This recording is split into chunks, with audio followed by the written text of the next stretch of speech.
नमस्कार। मैं ज्वाला सिंह आपके पास आया हूँ कुछ बताने, कुछ अपने लाइफ के एक्सपीरियंसेस शेयर करने और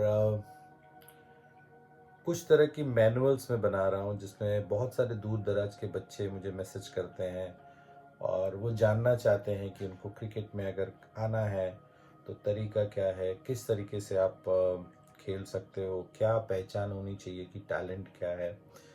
तो मैं आज एक इन्फॉर्मेशन दे रहा हूँ कि मैं अब डेली बेसिस पे कुछ ना कुछ आपसे बात करूँगा और क्योंकि मेरे सब्सक्राइबर्स 10,000 के ऊपर चले गए हैं। ऐसे ही स्टार्ट हुई थी ये जर्नी यूट्यूब की और आई एम वेरी हैप्पी कि आप लोगों ने इतना सारा प्यार दिया है। तो अब ये मेरी जिम्मेदारी बनती है कि जितने लोगों ने इस चैनल को, मेरे चैनल को सब्सक्राइब किया है, मैं उनको कुछ ना कुछ ज़रूर बेनिफिट पहुंचाऊं और उनके जो भी क्वेश्चंस है, जो उनके जो भी डाउट्स हैं, उस पर मैं काम करूं। तो चलिए शुरू करते हैं। आज का जो टॉपिक है कि अगर किसी बच्चे को क्रिकेट खेलना है या क्रिकेटर बनना है तो क्या होना चाहिए और मोटो क्या होना चाहिए क्रिकेट खेलने के लिए। Not only for the kids, बच्चों के लिए सिर्फ नहीं है, ये पेरेंट्स के लिए भी है। तो चलिए शुरू करते हैं वापस से। तो सबसे पहले आपको, जो भी बच्चा क्रिकेट खेलना चाहता है, उसका सोर्स क्या होता है, उसको क्यों लगता है कि वो क्रिकेट खेल सकता है या क्रिकेटर बन सकता है या क्रिकेटर होता कौन है। तो हमारे आसपास जो भी मीडिया है, चाहे वो प्रिंट मीडिया है, इलेक्ट्रॉनिक मीडिया है, रेडियो है, आपके आसपास के लोग हैं, जितने भी लोग सोर्सेज हैं जहाँ से आप कोई चीज़ सुनते हो या देखते हो, वो एक मीडिया बोल सकते हैं या मीडियम बोल सकते हैं, मीडियम ऑफ इंफॉर्मेशन। तो आप जब क्रिकेट को देखते हो, आप आईपीएल देखते हो, इंडिया के मैचेस देखते हो, विभिन्न माध्यमों से बहुत सारी जानकारियाँ लेते हो, मोबाइल से देखते हो, तो आपका इंटरेस्ट बढ़ता है या एक बच्चे का इंटरेस्ट बढ़ता है या अभिभावक का इंटरेस्ट बढ़ता है कि मुझे अपने बच्चे को क्रिकेट खिलाना है या क्रिकेट में डालना है। तो वहाँ से शुरुआत होती है आपके इंटरेस्ट की। अब जब आपने इंटरेस्ट डेवलप कर लिया तो इंटरेस्ट का कुछ मोटो होता है कि आप इस खेल से क्या हासिल करना चाहते हो। तो बहुत सारे लोग आईपीएल ऑप्शंस देखते हैं, बहुत सारे लोग बहुत सारे रिवॉर्ड्स देखते हैं कि इस प्लेयर को ये ऐड मिल रहा है, उसको ये पैसे मिल रहे हैं, ये खरीद रहा है, वो आ रहा है।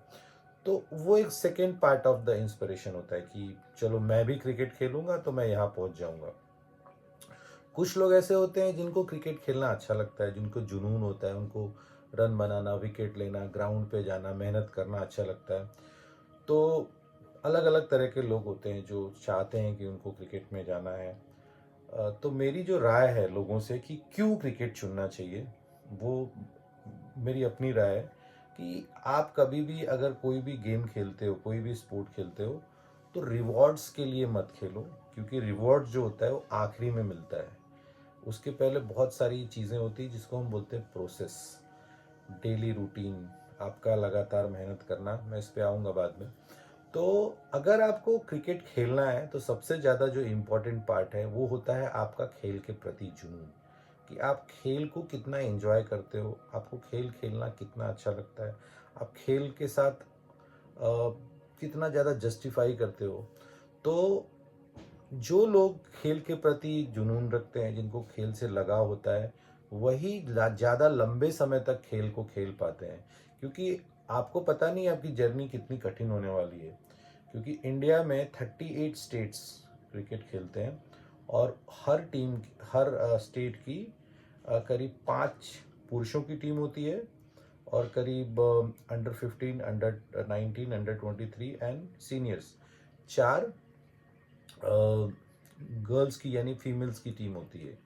एक टीम में करीब जेंट्स में, मेंस में करीब 20 बच्चे प्लेइंग 11 या स्क्वाड में होते हैं, उसमें 15 से 20 लोगों को चांस मिलता है। तो अगर आप उस तरीके से देखोगे तो 38 स्टेट्स में अगर 5 पुरुषों की टीम है तो 100 प्लेयर हो गए और अगर 4 महिलाओं की टीम है तो 80 प्लेयर हो गए। मतलब कि 180 प्लेयर हर स्टेट में स्टेट रिप्रेजेंट करते हैं। उसके बाद उसमें जो बच्चे अच्छा खेलते हैं वो जोनल्स में सिलेक्ट होते हैं। जैसे दिलीप ट्रॉफी होता है, देवधर ट्रॉफी होता है, फिर उसमें जो परफॉर्म करते हैं उसके बाद उनको इंडिया ए या इंडिया की जो नीचे की टीम्स होती है उसमें चांस मिलता है। और उसके बाद इंडियन टीम में चांस मिलता है। तो आप समझ सकते हो कि जर्नी कितनी कठिन है। मैं इम्पॉसिबल नहीं बोल रहा हूँ, बट ये फैक्ट्स हैं, नंबर के फैक्ट्स हैं। अब चलते हैं हम हमारे देश की जनसंख्या के ऊपर। हमारे देश की जनसंख्या, जितना कि हम अभी पेपर पे सुनते हैं, करीब 141 करोड़ है। 141 करोड़ में अगर आप ये समझो कि 1% लोग क्रिकेट खेलते हैं, तो कितने हो गए? 1 करोड़ 41 लाख। उसमें से भी अगर आप समझ लो कि 1% उसमें से अच्छा क्रिकेट खेलते हैं, तो कितने हो गए? 14 लाख 10 हजार। उसमें से सोच लो कि 1% बहुत ही अच्छा खेलते हैं, मतलब बहुत ही प्रोफेशनली काबिल है, तो ये होता है करीब 14,100।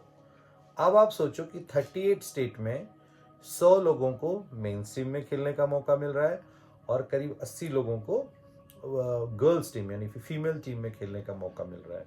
मतलब आप अगर कैलकुलेट करो तो करीब 3800 लोग मेन क्रिकेट, और उसके बाद 80 से अगर 38 का गुणा करो तो आप देख लो, मैंने अभी पेन और पेपर नहीं रखा है, तो करीब यू कैन से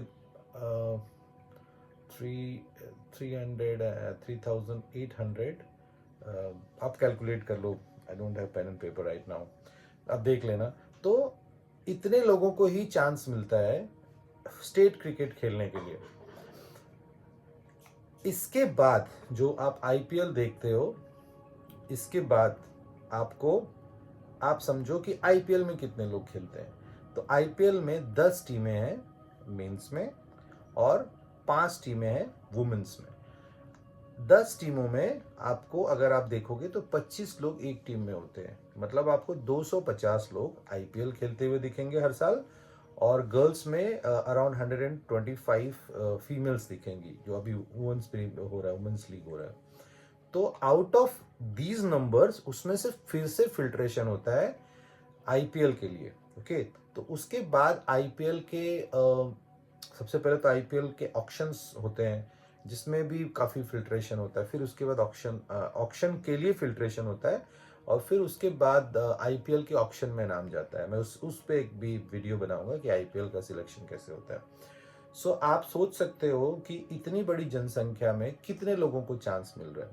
इनफैक्ट अगर आप आईपीएल की बात करेंगे तो उसमें हर एक टीम में करीब 10 ओवरसीज प्लेयर्स का कोटा होता है। मतलब 250 में करीब आप समझ लो कि यू कैन अंडरस्टैंड कि आपके 100 प्लेयर ओवरसीज होते हैं, मतलब 150 प्लेयर आपको मिलेंगे इंडियन प्लेयर्स, और similarly in the women's as well.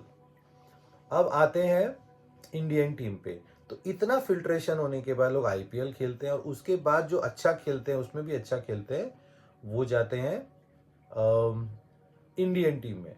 तो मैं ये जर्नी, ये नंबर्स और फिगर्स इसलिए बता रहा हूँ ताकि आपको पता चले कि अगर आप क्रिकेट खेलते हो तो आपको किस किस दौर से गुजरना पड़ेगा। तो जब भी आप क्रिकेट खेलें, अब आप समझिए कि ये जर्नी कितनी लंबी है। तो अगर आप ये सोच के आ रहे हो कि चलो आज मैं आ गया क्रिकेट खेलने, मैं आज इन्वेस्टमेंट करूंगा, पेरेंट्स भी सोचते हैं चलो मैं इन्वेस्टमेंट करूंगा, जब मेरा आईपीएल का ऑक्शन हो जाएगा तो मुझे बाकियों की तरह किसी को 5 करोड़ मिल रहा है, किसी को 2 करोड़ मिल रहा है, किसी को इतना मिल रहा है, किसी को उतना मिल रहा है, मुझे भी मिल जाएगा।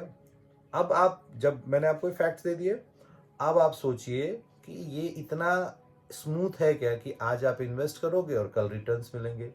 क्योंकि जब सिलेक्शन की बात आती है तो सिलेक्शन हर साल होते हैं, और हर हर साल अलग अलग टीमें बनती हैं, बहुत सारे लोग निकलते हैं, बहुत सारे लोग अंदर आते हैं। तो हर साल 250 के लोग आईपीएल नहीं खेलते, बहुत सारे प्लेयर ऑलरेडी स्टेब्लिश्ड होते हैं, तो कुछ लोग ही बाहर जाते हैं और कुछ लोग ही अंदर आते हैं। तो हर साल अगर आप आईपीएल का फैक्ट्स देखें तो 30 40 50 जन को ही एंट्री मिलती है, बाकी कुछ लोग बाहर हो जाते हैं, कुछ नए लोग अंदर आ जाते हैं। सो आप ये देखिए कि अगर आपको जीरो से लेके इंडिया तक का सफर तय करना है तो किन किन रास्तों से गुजरना पड़ेगा। तो लेट्स टेक दैट ऑल्सो। एक बच्चा अगर कोई भी स्टेट में खेलता है, जैसे कि मैं एक एग्जांपल लेता हूँ, एक उत्तर प्रदेश एक स्टेट है और एक मुंबई का मैं आपको एग्जांपल लेता हूँ। तो सबसे पहली जो टूर्नामेंट होती है जो स्टेट ऑर्गेनाइज करती है वो होती है अंडर 14।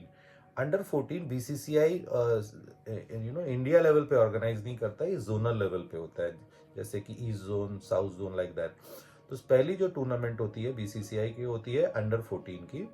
उसके बाद होती है अंडर 16 की, जो जिसको बोलते हैं विजय मर्चेंट ट्रॉफी। उसके बाद अंडर 19 की होती है, जिसको बोलते हैं कूच बिहार ट्रॉफी।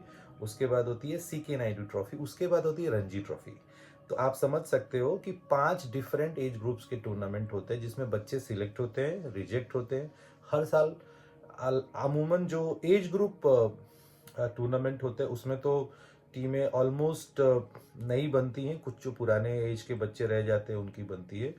तो ये होता है यूपी, जैसे यूपी एक स्टेट है उसका पैटर्न। उसके पहले डिस्ट्रिक्ट के ट्रायल्स होते हैं, बहुत सारे अलग अलग डिस्ट्रिक्ट्स हैं, डिस्ट्रिक्ट के ट्रायल्स होते हैं। तो डिस्ट्रिक्ट के ट्रायल्स के बाद स्टेट कैंप लगता है, वहाँ पे बुलाया जाता है। उसके बाद ये अलग अलग टीम्स निकलती है। अगर मैं मुंबई की बात करूँ तो मुंबई में भी सिमिलर है, अंडर 14, अंडर 16, अंडर 19 और अंडर 23। उसके बाद रणजी। तो मुंबई में जो अंडर 14 की सिलेक्शंस होते हैं वो होते हैं समर कैंप से। यहाँ पे समर कैंप से स्टार्ट होता है, जैसे एमसीए के समर कैंप्स लगते हैं, उसमें जो बच्चे अच्छा परफॉर्म करते हैं उनको फिर और दूसरे बहुत सारे टूर्नामेंट्स मिलते हैं। अब टूर्नामेंट के नाम मैं नहीं लेना चाहता क्योंकि बहुत सारे टूर्नामेंट्स हैं। तो समर कैंप से स्टार्ट होता है, फिर बहुत सारे अलग अलग टूर्नामेंट्स होते हैं, क्लब के टूर्नामेंट्स होते हैं। उसके बाद इंटर स्कूल कॉम्पिटिशन्स होते हैं, गाइल शील्ड वगैरह, अंडर 14 कुछ हद तक। और उसमें से जो बच्चे अच्छा खेलते हैं फिर उनको स्टेट टीम में चांस मिलता है। और उसके बाद जो होता है अंडर 16, अंडर 16 का भी एमसीए कैंप होता है, फिर और बहुत सारे कुछ टूर्नामेंट्स होते हैं, प्लस सिलेक्शन मैचेस होते हैं उसके बाद। और हैरिस शील्ड जो टूर्नामेंट होता है मुंबई में, उसके भी कभी कभी जो बहुत एक्स्ट्रॉर्डनरी परफॉर्मेंसेज होते हैं काउंट होते हैं। बट अंडर 16 लेवल पे बेसिकली एक दो और सिलेक्शन मैचेस है जिससे प्लेयर्स आगे जाते हैं। Then it comes to under 19 cricket. Under 19 cricket जो होता है मुंबई, मैं मुंबई की बात कर रहा हूँ। अंडर 19 क्रिकेट जो होता है उसमें बहुत सारे ऐसे बच्चे होते हैं जो अच्छे क्लब्स को खेलते हैं, ए डिवीज़न खेलते हैं, बी डिवीज़न खेलते हैं, सी डिवीज़न खेलते हैं।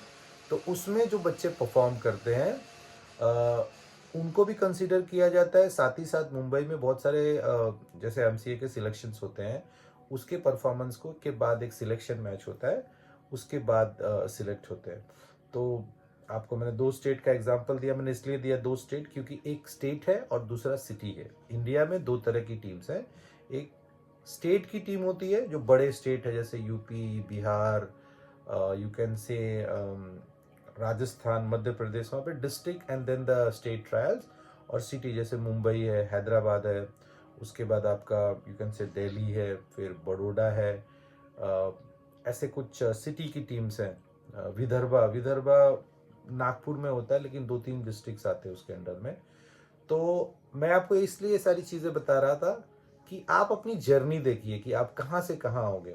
इसमें एक चीज़ और भी ऐड करना चाहता हूँ, ऐसा कोई ज़रूरी नहीं कि कोई लड़का अंडर 14 नहीं खेला है तो अंडर 16 नहीं खेल सकता है। ऐसा ये भी ज़रूरी नहीं है कि अंडर 16 नहीं खेला है तो अंडर 19 नहीं खेल सकता है। ऐसा भी ज़रूरी नहीं है कि जो अंडर 14, 16, 19 नहीं खेला अंडर 23 नहीं खेल सकता है। और ऐसा भी ज़रूरी नहीं है कि ये सारे एज ग्रुप किसी ने नहीं खेले और डायरेक्ट वो रणजी नहीं खेल सकता है, क्योंकि बहुत सारे अपॉर्चुनिटीज़ होते हैं स्पेशली मुंबई जैसे सिटी में। क्योंकि मुंबई में apart of age group cricket, यहाँ पे क्लब क्रिकेट बहुत अच्छा है, जैसे ए डिवीज़न, बी डिवीज़न, बहुत सारे टूर्नामेंट्स हैं, जैसे कांगा लीग है, पुरुषोत्तम शील्ड है, तालीम शील्ड है, उसके बाद टाइम शील्ड है। बहुत सारे टूर्नामेंट्स यहाँ पे होते रहते हैं, जिससे अगर आपने एज ग्रुप क्रिकेट नहीं खेला है तो आप अगर इन टूर्नामेंट्स में खेलो तो आप आगे जा सकते हो। तो now coming back on my original point. Original point ये था कि इतनी लंबी जर्नी करने के लिए सबसे ज़रूरी क्या है क्रिकेट में? जुनून। अगर आपके अंदर वो जुनून है तभी आप ये जर्नी कर सकते हो। और अगर आपके अंदर ये जुनून नहीं है और पहले दिन से आपने सोच लिया कि चलो आज हम पैसा लगाएंगे, हम इन्वेस्ट करेंगे, बहुत बड़ा कोच हायर कर लेंगे और वो कोच मुझे जादू की छड़ी दे देगा, तो ऐसा नहीं है। आप किसी भी कोच के पास जाओ, सबसे ज़्यादा ज़रूरी है आपकी मेहनत, आपका इंटरेस्ट, आपका लर्निंग कैपेबिलिटी। कोच का काम है आपको सिखाना, आपको गाइड करना और आपको अपॉर्चुनिटी क्रिएट करना, लेकिन अंत में सफल होना आपके ऊपर निर्भर करता है। तो बस आज के लिए इतना ही। मैं अगले वीडियो में फिर आऊँगा। अपने जुनून को बढ़ाते रहिए, मेहनत करते रहिए, सफल होते रहिए और आगे बढ़ते रहिए। Have a wonderful day.